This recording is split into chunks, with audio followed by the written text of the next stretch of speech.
arall gwestiwn neu sylw falle? Ti wedi gwneud nhw'n fyd. O gael ei ofyn te, pa fath o ymateb sydd wedi bod i'r cyfieithiad? A pan bod i'n sôn bod e gyd yn syniedig wedi seilio ar y we, mae hwnna'n fath o gyfrwng lle mae pobl yn medru ymateb yn lot mwy, yn lot haws na bydden nhw'n gallu gwneud mewn print ac yn fwy uniongyrchol. Yn gallu bod yn uniongyrchol iawn yr brydiau yn ydyn nhw. Sut wyt ti wedi cael unrhyw ymateb? A sut mae'n cael ei ddefnyddio erbyn hyn? Ydw, dwi wedi cael lot o ymateb, ond dwi wedi cael yr ymateb beirniadol o'n i di obeithio. Hynny di, mae'n efeirniadu wedi bod, ond just pobl yn dweud o iaith saffredig. O'n i'n rhoi un enghraifft ddoe, dwi'n defnyddio'r gair ffantastig yn rhywle. A pam dwi'n defnyddio gair Cymraeg, wel, yn syml am na ffantastig fydde pobl ifanc yn ei ddeud heddiw. Dwi'n defnyddio geiriau fel, gadwch ni feddwl, trystio yn hytrach nag ymddiried. Ac wedyn mae pobl yn dweud, o, dydy hwnna ddim yn air Cymraeg, ddylai chi'n ei ddefnyddio fo. Ond dwi'n yn clywed pobl ifanc yn mynd o gwmpas yn sôn am ymddiried. Maen nhw'n sôn am drystio ei gilydd, felly dwi ar ryw ystyr wedi cael rhywfaint o feirniadaeth o'r cyfeiriad yna. Yr unig beth arall mae'n debyg sydd wedi bod yn anodd, pan ddechreuais i wneud y gwaith yn wreiddiol, y mwriad i oedd fod pobl yn lawr lwytho penod o gynnyn nhw eisiau ddefnyddio, a bod nhw'n gallu newid rhywfaint ar natur yr iaith. Enghraifft, ti'n dod o Sir Benfro, so ti'n gallu cymryd penod a i sgwennu hi fwy yn iaith Sir Benfro. Dwi'n dod o Sir Dinbych, bod pobl yn gallu cymryd y benod a'i sgwennu hi fwy yn iaith Dinbych, felly, neu Dinbych fel mae pobl yn dweud ar y radio. Felly mae bobl wedi cwyno bod hi'n rhy odleddol.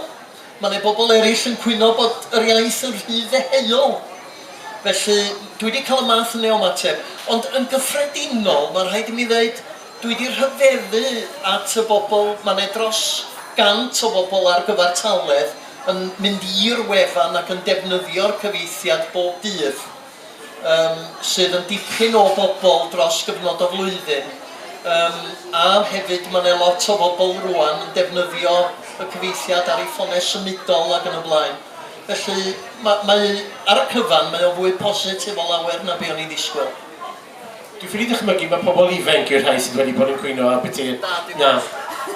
Beth yw... Wyt ti wedi cael unrhyw ymateb o ddi wrth y targed a pobl o ti wedi bwriadu y cyfieithiad ar ei cyfer nhw? Dwi'n clywed ymateb gen wahanol bobl ac ar y cyfan mae wedi bod yn bositif iawn. Dwi'n hun, pan dwi'n edrych ar y cyfieithiad neu yn darllen rhannau ohono fo, mae rhaid i mi gyfadde, dwi'n edifar weithiau bod fi'n wedi bod yn fwy radical nag ydw i. Ac yn teimlo wrth gymharu iaith Beibl.net hefo be welwch chi enghraifft ar maes e,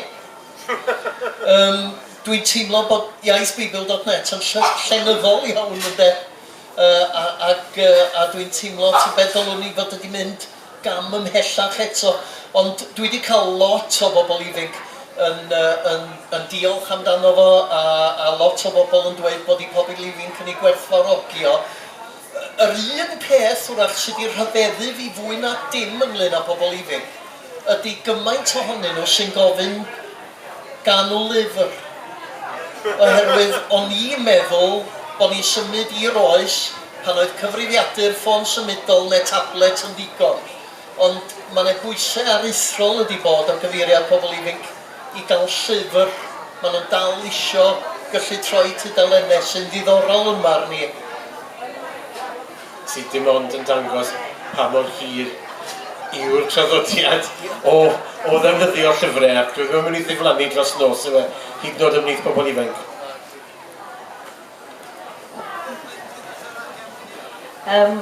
hoffwn i ddiolch i Arfon am y gwaith rhyfeddol yma. Nawr bod ti wedi cyfrannu'r gwaith yna, beth yw'r her a beth yw'r ymrwymiad fod o ran yr eglwysi hynny? Mae'r adnodd yma i gael ac yn y blaen. Wps, ydyn ni nawr yn goffod cymryd o ddifri estyn allan i rannu'n ffydd gyda Cenhedlaeth Iau. Heriau ni nawr i gloi. Wel, dwi'n teimlo na'r rhan fach iawn o'r her ydy be dwi wedi gyflawni. Y cwbl fyddwn ni ddeud ydy fyddwn ni yn annog eglwysi ystyried i ddefnyddio fo fo'i pobl ifanc, oherwydd yr adroddiadau dwi yn gael yn ôl ydy bod pobl ifanc yn dweud pan maen nhw'n ei ddarllen o bod nhw yn ei ddeall o ar y cyfan beth bynnag. Ond i mi yn bersonol dydy'r gwaith sy'n wedi darfod o bellffordd, oherwydd dwi'n dal i newid rhyw chydig ar y cyfeithiad hyd yn oed y dyddi yma hefo cyfrifiaduron. Mae modd ail-lwytho dogfennau ac ers Mawrth y cyntaf dwi wedi ail-lwytho 10 ar 20 o lyfrau yr Hen Testament oherwydd bod fi wedi newid rhywbeth yn nhw. Dwi hefyd yn teimlo bod yna her i mi ymhellach i fynd yn ymlaen i baratoi mwy o adnoddau i helpu pobl ifanc i ddeall. Un peth dwi'n teimlo'n gry ynglyn â fod ydyn ni ddim yn ei ddeall neu ddim wedi helpu pobl ifanc i'w ddeall yn iawn ynglyn â'r Beibl ydy bod ni ddim yn cymryd y gwreiddiau Hebreig ddigon o ddifri.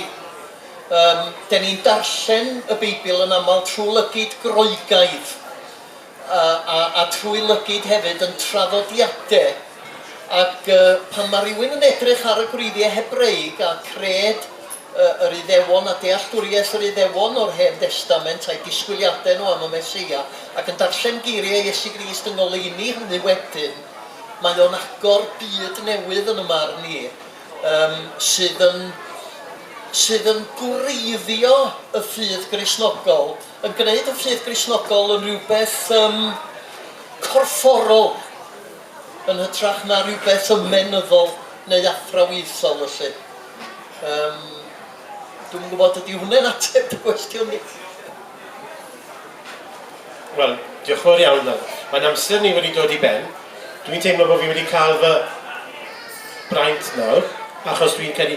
Mae'n y llinach, dwi wedi dechrau gyda Arfon Jones, pan ddaw'r amser, gallai fynd at William Morgan, gallai fynd at Luther, gallai fynd at Jerome, a gofyn yr un cwestiynau pan ddaw'r amser, ond dwi'n credu bod fi wedi dechrau ar y drod iawn wrth gael gofyn y cwestiynau hyn i ti Arfon. Diolch yn fawr iawn i ti am rannu, a diolch i ti am y gwaith wyt ti wedi gwneud gyda Beibl.net. Diolch yn fawr iawn i ti.